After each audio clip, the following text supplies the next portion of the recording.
Olá, pessoal. Após no estudo 1 a gente ter falado sobre reconhecimento de que somos pecadores, no estudo 2 a gente ter falado sobre o salário do pecado, no 3 a gente ter falado sobre arrependimento e confissão. Agora no quarto estudo a gente vai falar sobre certificar a nossa salvação em Cristo. A base do nosso texto, da nossa reflexão de hoje é Efésios capítulo 2, versículos 8 e 9. Eu vou ler para vocês. Pois vocês são salvos pela graça, por meio da fé. E isso não vem de vocês, é dom de Deus. Não é por obras para que ninguém se glorie. O estudo 4 é basicamente uma resposta à reflexão do estudo 1. Qualquer coisa vocês voltem lá para recordar. Se somos totalmente incapazes de nos salvar, alguém teria que fazer isso por nós. É basicamente isso. E nesse texto de Efésios que Paulo escreve, nós percebemos que nós não temos condições de nos salvar por conta própria. Não há mérito nosso, não há obras para que ninguém se glorie.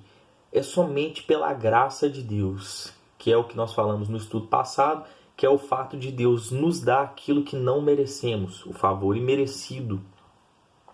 Dentro do conceito da reforma protestante, a gente extrai os 5 solas. E uma delas fala sola gratia. Somente pela graça podemos ser salvos. Só por Jesus podemos ser salvos. E a graça não vem de nós, ela é dom de Deus. É por isso que a salvação ela não se perde. Ela vem de Deus e é garantida e mantida por Jesus. E em que consiste essa graça?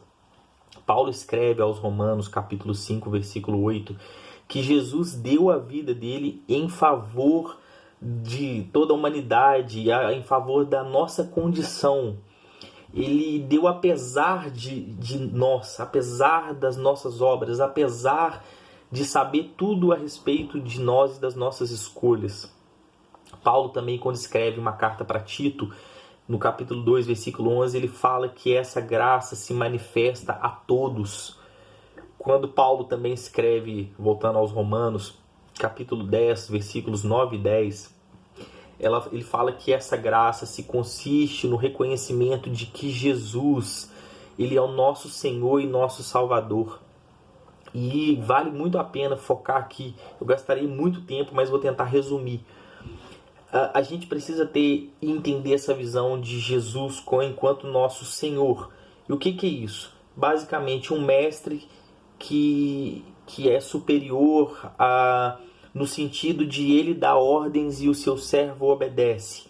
É uma relação de obediência. E como Salvador, eu tenho fé nele, que ele morreu no meu lugar, que ele pagou a dívida do meu pecado, que o salário do pecado que recairia sobre mim, ele leva sobre a cruz, e aí eu tenho essa fé nele e por isso entendo que ele me salvou das consequências que eram para ser minhas. O Evangelho de Mateus, capítulo 28, versículos 19 e 20, essa graça se manifesta como a gratidão e reconhecimento pelo que ele fez por nós. E isso nos torna obediente aos seus pedidos. É natural, é uma relação natural que acontece quando você entrega a sua vida a Cristo. Ser salvo, então, tem uma relação com entrar pela porta estreita e caminhar pelo caminho estreito. É o que Mateus fala no capítulo 7, versículos 13 e 14. Esse ser salvo tem relação com ser transformado em todo o tempo conforme a imagem e semelhança de Deus, conforme Paulo escreve aos Romanos, capítulo 8, versículo 28 e 29.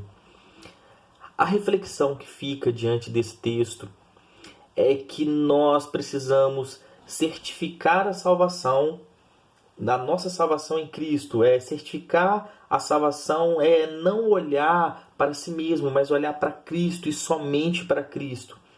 Comprovada então a nossa salvação em Cristo, o que eu devo fazer agora? E agora, o que vem? O que vem a seguir quando eu entendi que eu fui salvo de verdade por Cristo, que eu o tenho como Senhor e Salvador da minha vida. Enfim, essa é a reflexão de hoje. Que Deus te abençoe e na semana que vem a gente volta com intimidade e relacionamento com Cristo.